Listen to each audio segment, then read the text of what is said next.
Welcome to the final video in this nutrient series. Make sure you check out the full nutrient playlist for all the videos we've done up until this point.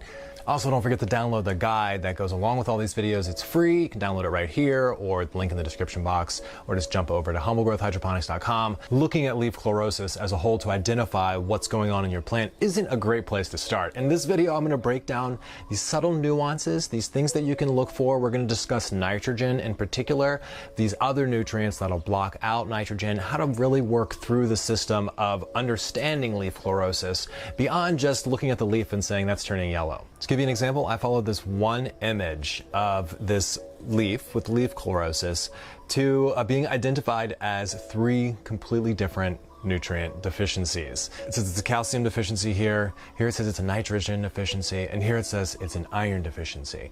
So sulfur is actually the only macronutrient that I haven't mentioned in this entire macronutrient series, and we'll get back to sulfur here in just a minute. Just know that it teams up with nitrogen to create chlorophyll. Now, the majority of the time, a nutrient deficiency within the nutrient water itself is not actually what causes leaf chlorosis. And sometimes a quick fix can just be to check your pH and make sure you're not locking out those particular nutrients.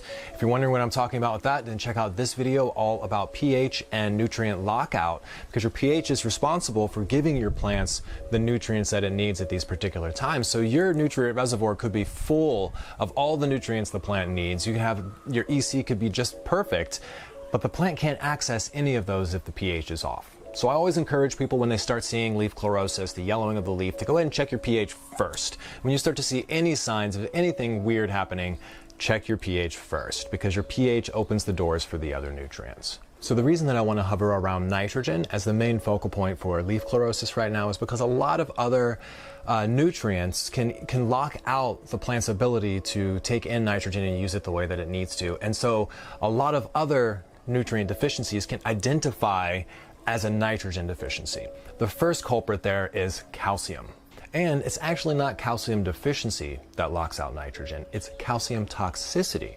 So if you have too much calcium, then it will lock nitrogen out of your plants, and then they'll start to yellow.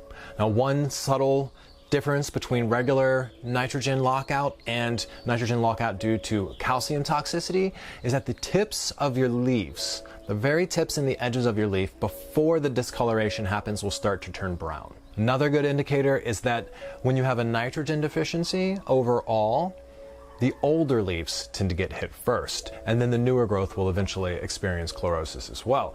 Calcium toxicity, it hits the plant all at once. So that's a great way to determine if it is calcium toxicity, if you have too much calcium in your water, rather than it being a nitrogen deficiency.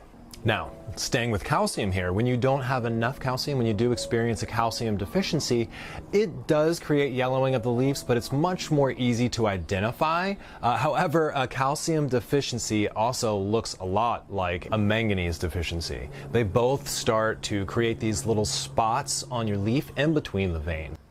All right, so now let's move back to sulfur.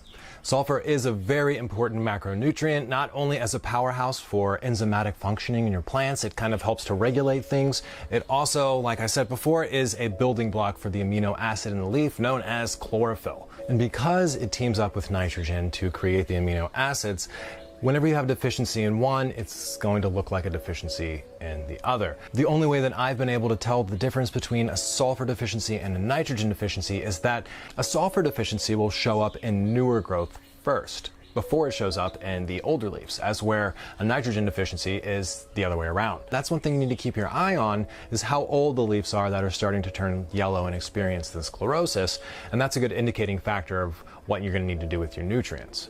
Potassium deficiencies can also show themselves with leaf chlorosis. However, I've noticed potassium deficiencies tend to start at the top of the leaf and work their way back. And they also tend to have more of an aggressive lean towards like just killing a leaf. You notice a lot more browning happens with potassium deficiencies before the entire leaf turns yellow. With a nitrogen deficiency, you might see the entire leaf turn yellow before the browning occurs, but with potassium, the browning occurs very quickly. Now, phosphorus shows itself in a really unique way. A phosphorus deficiency is pretty easy to spot because you're going to start to notice purple coloring around the veins. But the purple discoloration is a telltale indicator of a phosphorus deficiency.